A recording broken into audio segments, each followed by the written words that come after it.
ఉన్న బంగారాన్ని విడిపించి ఆ రోజు ఆన్లైన్ రేటుకే మేము కొంటాం. Sharma gold company. నమస్తే, వెల్కమ్ టు సుమన్ టీవీ. నేను మీ యామ్ని. ప్రస్తుతం మనతో ఉన్నారు ప్రముఖ ఆధ్యాత్మికవేత్త, ప్రముఖ జ్యోతిష వాస్తు పండితులు మంతా సూర్యనారాయణ శర్మ గారు ఉన్నారు. గురుగారితో మనం మాట్లాడదాం. నమస్కారం గురుగారు. నమస్కారం అమ్మా, శుభం బియాదు. గురుగారు, ఇప్పుడు కొన్ని రాశుల వారికి అండి ఏలినాటి శని అయితే నడుస్తుంది.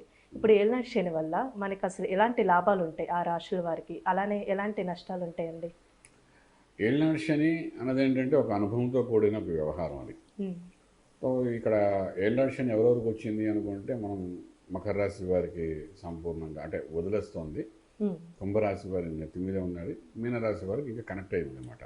అంటే మొత్తం 2.5 సంవత్సరాలు చొప్పున మనం ఉన్న రాశికి ముందు వెనక అలాగా ట్రాన్సిట్లో ఎప్పుడైతే శనీశ్వరుడు నడుస్తుంటాడో ఆ 2.5 మొత్తం 7.5 సంవత్సరాలు కలిపి ఏలినాటి శని అంటాం అన్నమాట. ఫర్ ఎగ్జాంపుల్ ఇప్పుడు కుంభరాశిలో ఉన్నాడు. కుంభరాశిలో ఉన్నప్పుడు ఏంటంటే శరీరం తనుభావం మీద పడింది అంటాం. అలాగే ఉన్నప్పుడు ఈ యొక్క మకర రాశి వారికి ఏంటంటే ధనస్థానంలో ఇప్పుడు శనీశ్వరుడు ఉన్నట్లు లెక్క. అలాగే మీనరాశి వారికి ఖర్చు పెట్టే స్థలంలో ఉన్నట్లు లెక్క అన్నమాట. సో ఒక్కొక్కరికి ఒక రకమైన ప్రభావితం చేస్తున్నమాట అది. సో మకర రాశి వాళ్ళు ఉన్నారంటే వాళ్ళకి ధనస్థానంలో శనీశ్వరుడు ఉన్నాడు. ధనము, కుటుంబం, వాక్ విద్యాస్థానం ఉన్నాడు కాబట్టి డెఫినెట్గా వాళ్ళకి అంటే విద్యలో కానీ, వాక్ చాతుర్యంలో చేసే వ్యవహారంలో కానీ, మార్కెటింగ్లో కానీ, అలాగే ధనము, కుటుంబ పరంగా, ధనపరంగా కొంత స్టాగ్నెంట్ చేసే అవకాశం ఉందన్నమాట.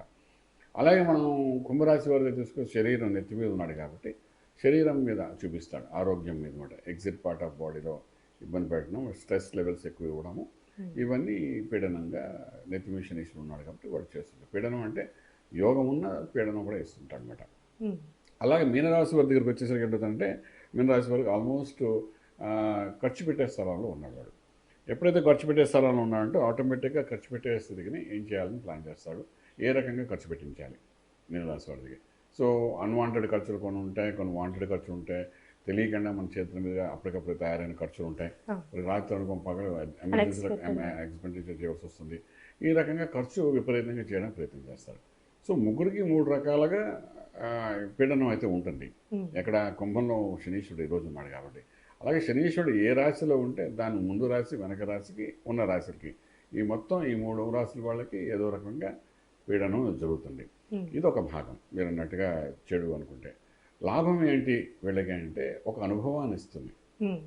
ఇప్పుడు ఒక డబ్బు ఖర్చు పెట్టడం అంటే ఎలా ఖర్చు పెడుతున్నావు, అన్వాంటెడ్ ఖర్చు పెడుతున్నావు, ఏ లక్షణం వచ్చింది, వేస్ట్ ఖర్చు పెడుతున్నావా, లేకపోతే రియల్లీ అవసరం ఖర్చు పెట్టావా, అప్పటికప్పటికి ఒక ఇన్సిడెంట్ జరుగుతుంది, దానికి ఖర్చు పెట్టవలసి వస్తుంది. ఫర్ ఎగ్జాంపుల్ మనం బండి మీద వెళ్తున్నాము, మనకు తెలియదు, కారు చిన్న యాక్సిడెంట్ అయింది అవతల వాడికి మనకి. సో వాడు ఇన్సూరెన్స్ లేదు, మనం ఏంటంటే అప్పటికప్పుడు తీసి వాడు ₹1,00,000 ఇవ్వాలంటాడు. అప్పుడు ముందుగా ఊహించింది కాదు అది, అదొక ఖర్చు. మనం వెళ్తున్న వెహికల్లో గ్యాస్ ఫామ్ అయ్యి అది బర్న్ అయింది లోపల. ఫర్ ఎగ్జాంపుల్ మోటార్ అది ఇంజన్ పాడైంది అనుకున్నాం, మనకు తెలియదు ఆ సంగతి అవుతుందని, కానీ అది శనికి సంబంధించిన వ్యవహారమే. సో ఆటోమేటిక్గా మనం కారు మనం రిపేర్కి ఇస్తాం, ఇచ్చినప్పుడు ₹1,00,000 ఖర్చు అవుతుంది. ఇది నేను రాత్రి అనుకున్న ఖర్చు కాదని, మన బడ్జెట్ ప్రకారం మనం ఏదో ఖర్చు పెట్టుకున్నాం అనుకున్నాం, ఇది ఎక్స్ట్రా ఖర్చు అయిపోయింది. సో ఇటువంటి ఎక్స్పెండిచర్ అన్నది ఒక శని ద్వారా జరుగుతుందన్నమాట. అలాగే మంచి ఏం జరుగుతుంది అంటే మీ చేత అప్పు చేయిస్తాడు. అప్పు చేయించి ఇల్లు కొనాలంటే ఇల్లు కొనిస్తాడు, బండి కొనాలంటే బండి కొనిస్తాడు, మీకు అప్పులు కొని స్ట్రెస్ ఇస్తాడు. ఎవరు? కుంభరాశి వారికి అయితే. ఇప్పుడు అంటే కుంభరాశి వారు నాకు చాలామంది వచ్చి ఉన్నారు, అంటుంటారు అనమాట, ఏంటంటే మాకు శని ఉన్నాడు కదా, ఇప్పుడు ఇల్లు కొనుక్కోవచ్చా, లేకపోతే మనం సో అండ్ సో చేయొచ్చా చేయకూడదా అని, ఏమైనా ఇన్వెస్ట్మెంట్ ప్లాన్స్ చేయొచ్చా అని. సో మన దగ్గర ఏం చేస్తారంటే వాడు కొనడానికి అవకాశం, లోన్స్ బ్యాంక్ ద్వారా వచ్చేది ఇవన్నీ కూడా చేయిస్తాడు. రాత్రి మనకు లోన్ వచ్చేస్తుంది, ఒక 25 లక్షలు 50 లక్షలు లోన్ వస్తుంది. కరెక్ట్గా వారం రోజుల తర్వాత లోన్ రీపేమెంట్ అని చెప్పి నెలకి 60,000 70,000 కట్టమంటాడు. ఆ స్ట్రెస్, అక్కడ స్ట్రెస్ లెవెల్స్ ఇస్తారు మనకు. అంటే పేమెంట్ ఇచ్చి ఇల్లు వస్తువు ఇచ్చి మనం స్ట్రెస్ లెవెల్స్ ఇస్తారు, దాన్ని ఎలా సంపాదించాలని దాని మీద ఒక స్ట్రెస్ ఇస్తారు అనమాట. సో ఆ రకంగా మంచి చేస్తాడు వాడు. ఇప్పుడు ఎలాంటి వచ్చిందని అంటే మనం ఊహించిన విధానం బట్టి ఉంటుంది. స్ట్రెస్ లెవెల్స్ ఇస్తున్నాడు, రిసీవ్ చేసిన కెపాసిటీ ఎవరికి ఉంటుంది? యుక్త వయసులో ఉన్న వాళ్ళకి ఉంటుంది. ఇప్పుడు 20 ఏళ్ళు 30 ఏళ్ళు 35 ఏళ్ళ వాళ్ళకి ఏదైనా మనం రిసీవ్ చేసుకోగలుగుతాం అనుకుంటారు. ఇదే ఏళ్ళని అని ఒక 50 ఏళ్ళు దాటిన వాళ్ళకి వచ్చిననుకోండి, వాడు ఏం స్ట్రెస్ లెవెల్స్ తీసుకోగలుగుతాడు వ్యాపారం. సో అప్పుడు ఇంకా అప్పటికప్పుడే సెటిల్ అయ్యి ఉంటాడు అనుకుంటే సడన్గా శని వచ్చి కూర్చున్నాడు అనుకోండి, ఖర్చుల దగ్గర భరించలేడు, అలాగే స్ట్రెస్ లెవెల్స్ తీసుకోలేడు, అలాగే ధనం లాస్ అవుతూ ఉంటే లాస్ని యాక్సెప్ట్ చేయలేడు. So depends upon the persons యొక్క రాశిని బట్టి ఒక్కొక్కసారి ఆయన మకరం కుంభంలో పుట్టిన వాళ్ళకైతే శని రాశికి అధిపతి శనీశ్వరే కాబట్టి స్ట్రెస్ లెవెల్స్ కొంచెం తక్కువ ఉంటాయి. అలాగే ఈ మకర కుంభంలో కాకుండా శని రాజ్యోగం ఇచ్చే రాశులు కొన్ని ఉన్నాయి. అదేంటంటే వృషభం అండ్ మనకు తులారాశి. ఆ రాశిలో పుట్టిన వాళ్ళు శనీశ్వరుడు రాజ్యోగం ఇస్తారు. అది కూడా శనికి సపోర్ట్ చేసే రాశులు అన్నమాట. సో అటువంటిప్పుడు వాళ్ళకి ఏం చేస్తారంటే ఏలినాశనం వచ్చినప్పుడు కొంచెం స్ట్రెస్ లెవెల్స్ నార్మల్గానే ఉంటాయి, మరీ ఎక్కువగా ఉంటాయి. అంటే ఐడెంటిఫై చేయగలుగుతారు స్ట్రెస్ని, దానికి ఆన్సర్స్ దొరుకుతుంటాయి. ఉన్నా దానికి ఒక ఆన్సర్ ఆలోచన శక్తి వస్తుంది అనమాట. సో వస్తుంది కాబట్టి వాళ్ళు దాన్ని పాజిటివ్గా తీసుకునే అవకాశం ఉంటుంది. అదే ఒక మీనం మేషం తీసుకుందాం, ఈ రెండింటికి అధిపతులు ఎవరైతే ఉన్నారో వాళ్ళు శనికి శత్రువులు. మేషం అంటే చాలా శత్రువు, ఎందుకంటే కుజుడు శనికి శత్రువే ఉంటాడు. మేషరాశిలో పుట్టిన వాళ్ళకి ఏలినాటి శని ప్రభావం మొదలైంది అనుకోండి, ఇంక వాడు స్ట్రెస్ ఏంటంటే ఆన్సర్ లేని స్ట్రెస్ ఉంటాయి. అగామగోచరంగా అయిపోతాడు మనిషికి ఆ లెవెల్స్ తట్టుకోవడానికి. అలాగే సింహరాశి వాళ్ళు ఉన్నారు, సింహరాశికి అధిపతి రవికి శనికి పడదు. వాళ్ళకి ఒకవేళ ఏలినాటి శని వస్తుంది అనుకున్నాం, అష్టమ శనో ఏలినాటి శని వస్తుంది, డెఫినెట్గా వాళ్ళు ఏంటంటే ఆ లెవెల్స్ తీసుకోలేకపోతారు. స్ట్రెస్ లెవెల్స్ ఎలా ఉంటున్నాయంటే ఆన్సర్ దొరకదు. ఇంకా ఫర్ ఎగ్జాంపుల్ వాళ్ళకి ఎలా జరుగుతుంది అది కూడా చెప్తాను. మీ దగ్గర ₹1 కోటి ఉన్నాయి, ల్యాండ్ మీద ఇన్వెస్ట్మెంట్ చేశారు, ప్లాట్లు వేసి అమ్ముదాం అనుకుంది. ఇన్వెస్ట్మెంట్ చేసేటప్పుడు ఈ శనీశ్వరుడు ఏం చేస్తారు, మీ దగ్గర ఉన్న డబ్బుని అవతల వ్యక్తికి ఇస్తున్నాడు, ఆ ల్యాండ్ తీసుకోని చెప్పి. డబ్బు వెళ్ళిపోయింది, లిక్విడ్ క్యాష్ వెళ్ళిపోయింది, ల్యాండ్ వచ్చి కూర్చుంది మన దగ్గర. ఆ ల్యాండ్ అమ్మబడదు, ప్లాట్లో దాంట్లో అవ్వదు, దాన్ని ఎవడు తీసుకోడు, మన దగ్గర అది డబ్బంతా ₹1 కోటి స్టాగ్నెంట్ అయిపోయింది. మన చేతులారా ఎవడో చెప్తాడు ఈ ల్యాండ్ కొంటే ₹1 కోటి కొంటే నీకు 5 కోట్లు వస్తాయని చెప్తాడు.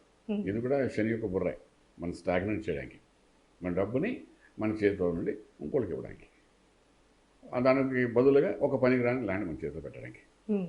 It is only purely Saturn's ఒక ప్లాన్ అంటాం, మేమైతే అలాగే ఉంటాం మనం చేసే డయాగ్నోస్ ప్రకారం. సో ఏమైపోయింది, మీ ₹1 కోటి సెకండ్ పర్సన్కి వెళ్ళిపోయింది, మీకు ల్యాండ్ వచ్చి ఎందుకు పని రాకుండా పోయింది. దాన్ని అమ్మలేము, దాన్ని డెవలప్ చేయము, వెంటనే మనకు మార్కెట్ వాల్యూ రియల్ ఎస్టేట్ పడిపోయింది ఎవడో చెప్తారు, అమ్మనా అయిపోయింది. దాన్ని ఎప్పుడు లేపుతాము, పడిపోయినది అంటే ₹1 కోటి కొన్నది 80 లక్షలు 70 లక్షలకి అయిపోయింది, అది ఎప్పుడు మళ్ళీ ₹1 కోటి అవుతుంది, ఎప్పుడు మనం అమ్ముతాం, లేకపోతే అమ్మలేం కదా, నష్టంలో అమ్మలేం కదా మనం. సో నీ డబ్బుని స్టాగ్నెంట్ చేసి సినిమా చూస్తాడు ఎవడు, శనీశ్వరుడు.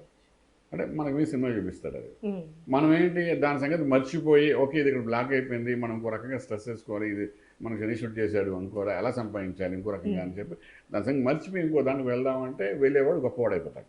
అలానే గురుగారు, ఇప్పుడు కొంతమందికి అష్టమ శని కూడా నడుస్తుందండి, అంటే కొన్ని రాశుల వారికి అసలు శనీశ్వరుడు వాళ్ళకి ఏ విధంగా ప్రభావం ఉంటుంది? అష్టమ శని అంటే అష్ట కష్టాలను మనం ఆల్రెడీ మాట్లాడుకుంటున్నాం కదా.